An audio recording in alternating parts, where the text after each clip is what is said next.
Thank you, Chairman Rogers, Ranking Member Meng, Chairman Cole, Ranking Member DeLauro. And thank you, Mr. Patel, for your testimony and for being here today.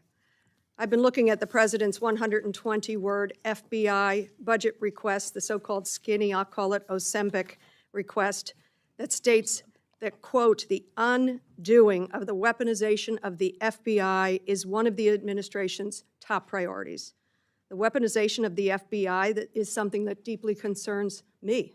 It should concern all of us. And yet, since taking office, President Trump has been on a revenge tour. He has targeted individuals, universities, law firms, with executive orders to cut them out or to make them come under his will.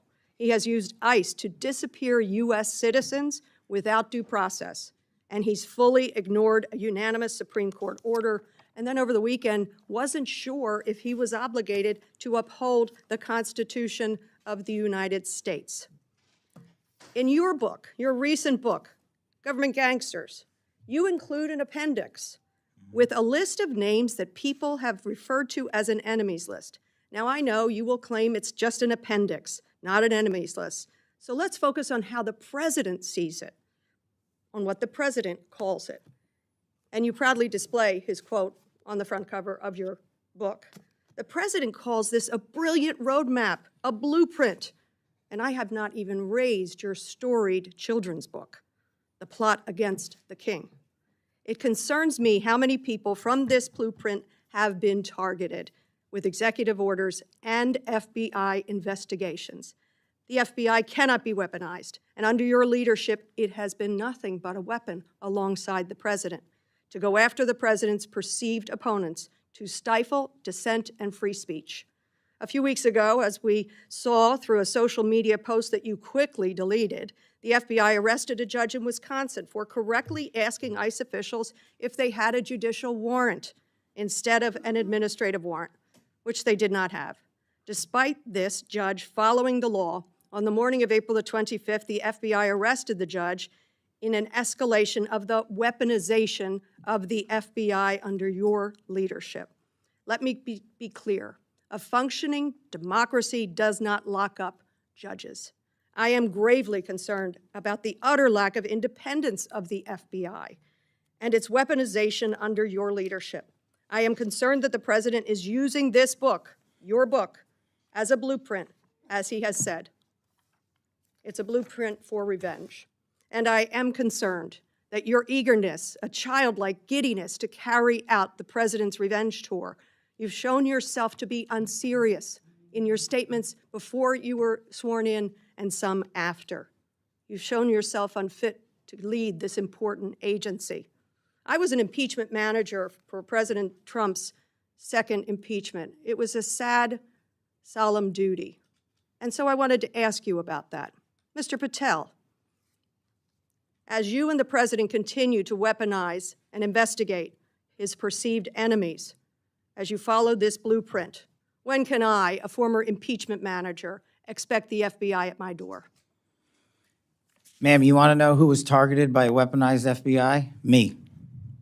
You want to know how and why? Well, you want to know what I'm doing to fix it? That. Let me move on. Well, you should read the book because there's no enemies So- list on that book. So There are you- people that violated their constitutional obligations and their duties to the American people. That's good. You And they gave were them due rightly process. called out. I'm And you changing should topics. give that book to every one of your constituents so they can changing read topics. about it. I won't be doing that. That's their loss.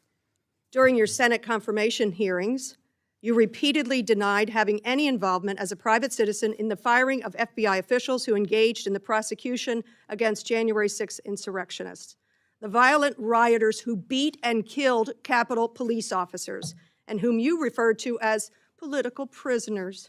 Since then, multiple whistleblowers have come forward, and we know that you likely committed perjury. At the same hearing, you claimed you were not familiar with Stu Peters, an anti-Semitic Holocaust denier, despite the fact that you appeared on Mr. Peters' podcast 8 separate times. 8 times, and you claimed not to recall. Mr. Patel, my second question is, should we worry more about your memory or your veracity? We should worry more about your lack of candor. You're accusing me of committing Veracity? perjury. Tell the American didn't people how know? I broke the law and committed a felony. You Have didn't the audacity to actually So, put the all facts right, then forward the answer is instead of both. lying for political banter so you can have a 20-second answer donation hit. The answer is both. I believe that the The men and answer is women of you're the, failing, Excuse me, not I me. reclaim my time. Go ahead.